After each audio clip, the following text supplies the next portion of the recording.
তো hello student, আশা করি তোমরা সকলে ভালো আছো। তো আজকে আমরা শুরু করব ইন্ডাকটিভ এফেক্ট। তো এই ইন্ডাকটিভ এফেক্ট জিওসির আর একটা পার্ট। তো এই জিওসির পার্ট শুরু করার আগে এটা খুবই ইম্পর্টেন্ট পার্ট, এটা বলে রাখতে পারি। তো এটা শুরু করার আগে আমি তোমাদেরকে একটা কথা বলে নিতে চাই যে যারা আমার চ্যানেলে প্রথমবার তারা অবশ্যই চ্যানেলটিকে সাবস্ক্রাইব করে দিও। তো শুরু করা যাক আজকের ভিডিও। দেখো তাহলে ইন্ডাকটিভ এফেক্ট জিনিসটা কী। তো ইন্ডাকটিভ এফেক্ট কথাটার অর্থ কী, এরা কি করে, এদের পার্সিয়াল কি হয়, শিফটিং হয় বা ডিসপ্লেসমেন্ট হয়। কোথায় হয়? সিগমা বন্ডের থ্রু দিয়ে হয়। কোথা থেকে কোথায় হয়? এদের হয় কোথা থেকে? ইলেকট্রোনেগেটিভের অ্যাটমের দিকে কি ইলেকট্রন যেতে থাকে। যারা মোর বা বেশি ইলেকট্রোনেগেটিভ অ্যাটম তাদের দিকে কি করবে, ইলেকট্রন যেতে থাকবে। তো একেই বলা হচ্ছে ইন্ডাকটিভ এফেক্ট। তো ইন্ডাকটিভ এফেক্ট কী ধরনের হয় দেখো, এরা হয় পার্মানেন্ট এফেক্ট হয়। 1 number permanent effect, 2 number distance dependent, মানে ডিস্টেন্সের উপর ডিপেন্ড করে। তারপরে কি ইলেকট্রোনেগেটিভিটি 0, মানে ইলেকট্রোনেগেটিভিটি যদি না থাকে তাহলে ইন্ডাকটিভ এফেক্ট লক্ষণীয় নয়। Sigma electron system. আর কী ধরনের হয় এদের ইলেকট্রন সিস্টেমটা, কী ধরনের হয়? সিগমা ইলেকট্রন সিস্টেম হয়। তো এইগুলা ছিল কি ইন্ডাকটিভ এফেক্টের 3-4টা বৈশিষ্ট্য। তো এরপরে আমরা বলবো কি ইন্ডাকটিভ এফেক্টকে কটি ভাগে ভাগ করা যায়। তো সাধারণত ইন্ডাকটিভ এফেক্টকে দুটি ভাগে ভাগ করা যায়, একটা হলো প্লাস আই এফেক্ট আর একটা হলো মাইনাস আই এফেক্ট। এই প্লাস আই এফেক্ট জিনিসটা কি? প্লাস আই এফেক্ট হলো ইলেকট্রন ডোনেটিং গ্রুপ বা ইডিজি, মানে এরা কি করে ইলেকট্রন ডোনেট করবে। ইডাব্লিউজি, এরা কি ইডাব্লিউজি মানে ইলেকট্রন উইথড্রয়িং গ্রুপ, এরা কি করবে, ও মলিকিউলসের থেকে কি করবে, এরা ইলেকট্রনকে কি করবে, তুলে নেবে। ওই জন্য কী করা হয়, প্লাস আই এফেক্টকে কী বলা হয়, ইলেকট্রন ডোনেটিং গ্রুপ। আর মাইনাস আই এফেক্টকে কী বলা হয়, ইলেকট্রন উইথড্রয়িং গ্রুপ। দেখো তাহলে কি, তাহলে সি হচ্ছে ইলেকট্রোনেগেটিভ বেশি, তাহলে এর দিকে কি হবে, এর দিকে ইলেকট্রন কি হবে, যেতে থাকবে। তাহলে এর মাথায় কি চার্জ আসবে, এর মাথায় ডেল নেগেটিভ, এটা ডবল ডেল নেগেটিভ, এটা আবার 3টে ডেল নেগেটিভ, এইভাবে চলতে থাকবে যত দূর অবধি যাবে। তো এইভাবে হতে থাকে। আর এক্ষেত্রে কি হবে, এর মাথায় হবে ডেল পজিটিভ, এই জন্য এটাকে কি বলা হচ্ছে, ইলেকট্রন উইথ ডোনেটিং গ্রুপ। আর এক্ষেত্রে কি হবে দেখো, এক্ষেত্রে এর মাথায় হবে পার্সিয়াল ডেল নেগেটিভ, আর এর মাথায় হবে পার্সিয়াল ডেল পজিটিভ, এটা ডবল হবে আর এটাও ট্রিপল হবে। তো এইভাবে আমরা কি করব, ইন্ডাকটিভ এফেক্ট। আর এর কি হবে, ইলেকট্রোনেগেটিভিটি হবে কি অফ ওয়াই, ইলেকট্রোনেগেটিভিটি অফ কার্বনের কম, অফ কার্বন। তো কার্বনের ইলেকট্রোনেগেটিভিটি কি এখানে কম, আর এখানে কার্বনের ইলেকট্রোনেগেটিভিটি কি বেশি। তো এক্ষেত্রে কি হবে, তার জন্য এই এক্স যদি আমি বলি, এক্সকে আমরা কি বলবো, ইডিজি বলবো, ইডিজি। বা কি এফেক্ট শো করছে, প্লাস আই এফেক্ট শো করছে। আর এক্ষেত্রে যদি আমি ওয়াই এর কথা বলি, ওয়াইকে কী হবে, ইডাব্লিউজি হবে, উইথড্রয়িং গ্রুপ। আর কি এফেক্ট শো করছে, মাইনাস আই এফেক্ট শো করছে। এটা কি এফেক্ট শো করছে, মাইনাস আই এফেক্ট শো করছে। তো এরপরে আমরা যদি মাইনাস আই এফেক্টের কথা বলি, তো দেখো মাইনাস আই এফেক্টের আমরা কথা বলি। তো দেখো মাইনাস আই এফেক্ট কি, মাইনাস আই এফেক্ট। তো এই মাইনাস আই এফেক্ট জিনিসটা কি, তো মাইনাস আই এফেক্ট কি করে দেখো।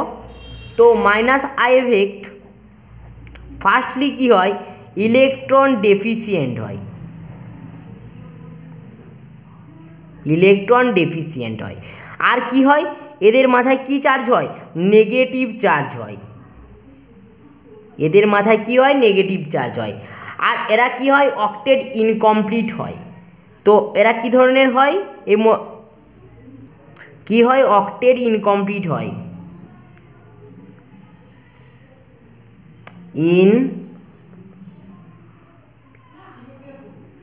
ইনকমপ্লিট। সাধারণত কি হয়, অক্টেট ইনকমপ্লিট যেসব এলিমেন্ট থাকে তারাই কি এফেক্ট শো করে, মাইনাস আই এফেক্ট শো করে। যাদের অক্টেট ইনকমপ্লিট থাকে তারাই সাধারণত কী করে, মাইনাস আই এফেক্ট শো করে। তো ডিপেন্ড অন, এরা কিসের উপর ডিপেন্ড করে দেখো, এরা ডিপেন্ড করে কিসের উপর, ডিপেন্ড অন। তো এরা ডিপেন্ড করে কিসের উপর, ইলেকট্রোনেগেটিভ, তারপরে সাইজের উপর ডিপেন্ড করে। আর কি, আর হচ্ছে ব্যাক বন্ডিংয়ের উপরে, ব্যাক বন্ডিংয়ের উপরে কী করে, এরা ডিপেন্ড করে। তো আমরা যদি একটা উদাহরণ দিই, উদাহরণ দিলে তুমি বলতে পারবে, বুঝতে পারবে। তো দেখো আমরা যদি উদাহরণ দিই, তাহলে দেখো NF3+, এরা কি করে, এরা মাইনাস আই এফেক্ট বেশি শো করে। তারপরে NR3+, এরা কি করে, তারপরে মাইনাস আই এফেক্ট শো করে। এরকমভাবে আমরা যদি লিখে যাই তো এরপরে আসবে NH3+, তারপরে আসবে কে NO2, তারপরে কি আসবে, তারপরে আসবে C ট্রিপল বন্ড N, তারপরে কি আসবে C ডবল বন্ড OH, তারপরে কি আসবে, তারপরে আসবে C ডবল বন্ড OCH, তারপরে কি আসবে ফ্লুরিন, তারপরে কি আসবে ক্লোরিন, তারপরে কি আসবে ব্রোমিন, তারপরে কি আসবে আয়োডিন, তারপরে আসবে OR, তারপরে OH, এগুলো গ্রুপগুলো। এরপরে কি PH, তারপরে H। তো এখানে একটা কথা না বললেই নয়, তো N এবং তো এরপরে কি, এরপরে প্লাস আই এফেক্ট কারা শো করে, তো প্লাস আই এফেক্ট কারা শো করে দেখো, তো প্লাস আই এফেক্ট শো করে কারা, প্রথমেই আসবে কি CH2-, তারপরে কি আসবে NH2-, তারপরে O-, তারপরে কি আসবে COO-, তারপরে কি আসবে 3 ডিগ্রি অ্যালকিন, তারপরে কি আসবে 2 ডিগ্রি অ্যালকিন, তারপরে কি আসবে, তারপরে CH3, তারপরে T, তারপরে D। তো এরা কি করে, এরা হচ্ছে প্লাস আই এফেক্ট শো করে। একটু এইভাবে যদি আমরা বলি যে আই এফেক্ট কোথায় কোথায় অ্যাপ্লিকেবল হয়, তো আমরা বলতে পারি অ্যাপ্লিকেশন অফ আই এফেক্ট। তো এইগুলাকে আমরা কোথায় অ্যাপ্লাইড করতে পারি, তো 1 নম্বর বলতে পারি আমরা একে স্টেবিলিটি অফ রিঅ্যাকশন ইন্টারমিডিয়েট। কি স্টেবিলিটি অফ রিঅ্যাকশন ইন্টারমিডিয়েট। তো এই রিঅ্যাকশন ইন্টারমিডিয়েটের ভিতরে কেগুলো পড়ে সেটা আমরা আগের ভিডিওতে ডিসকাশন করেছিলাম, তো অবশ্যই ভিডিওটা যারা দেখোনি দেখে নেবে। তো আর কি 2 নম্বর অ্যাসিডিটি আর বেসিডিটি স্টেঞ্জ। তো অ্যাসিড অর বেসিক স্টেঞ্জ, তাহলে কি acid R basic স্টেঞ্জ।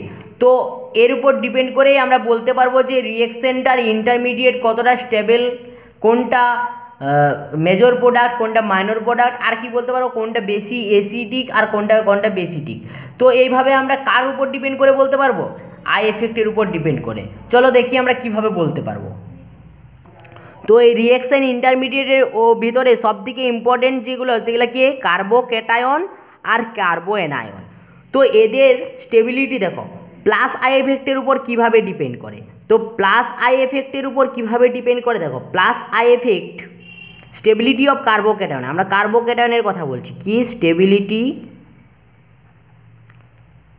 Of carbocation. তো প্লাস আই এফেক্ট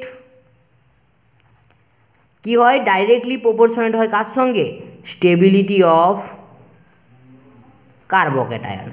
তার মানে কি প্লাস আই এফেক্ট যদি বৃদ্ধি পায় তাহলে কার্বোক্যাটায়নের স্টেবিলিটি কী হবে, বৃদ্ধি পাবে, আর কার্বোক্যাটায়নের স্টেবিলিটি যদি কমে যায় তাহলে আই এফেক্টও কী হবে, কমে যাবে, একে অপরের সঙ্গে কি সমানুপাতিক।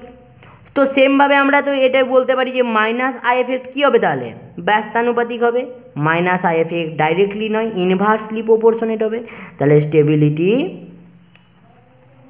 Of carbocation. তো এটা ছিল কি স্টেবিলিটি অফ কার্বোক্যাটায়নের কথা। তো এরপরে আমরা আসবো কি স্টেবিলিটি অফ কার্বোঅ্যানায়ন। তো কার্বোঅ্যানায়নের স্টেবিলিটি কি করে দেখো, তো কার্বোঅ্যানায়নের স্টেবিলিটি কি হয়, মাইনাস আই এফেক্টের সঙ্গে কি হয়, ডাইরেক্টলি প্রপোর্শনেট হয় অফ কার্বোঅ্যানায়ন। আর প্লাস আই এফেক্টের সঙ্গে কি হয়, প্লাস আই এফেক্টের সঙ্গে ইনভার্সলি প্রপোর্শনেট হয়, ইনভার্সলি BI অফ কার্বোঅ্যানায়ন। আর এটা কি অ্যাসিড স্টেঞ্জ। তো এটা কিভাবে ডিপেন্ড করে দেখো, তো এটা ডিপেন্ড করে কীরকমভাবে দেখো, এটা ডিপেন্ড করে কি মাইনাস আই এফেক্টের সঙ্গে কীরকম থাকে, মাইনাস আই এফেক্টের সঙ্গে ডাইরেক্টলি প্রপোর্শনেট থাকে কে, অ্যাসিড স্টেজ।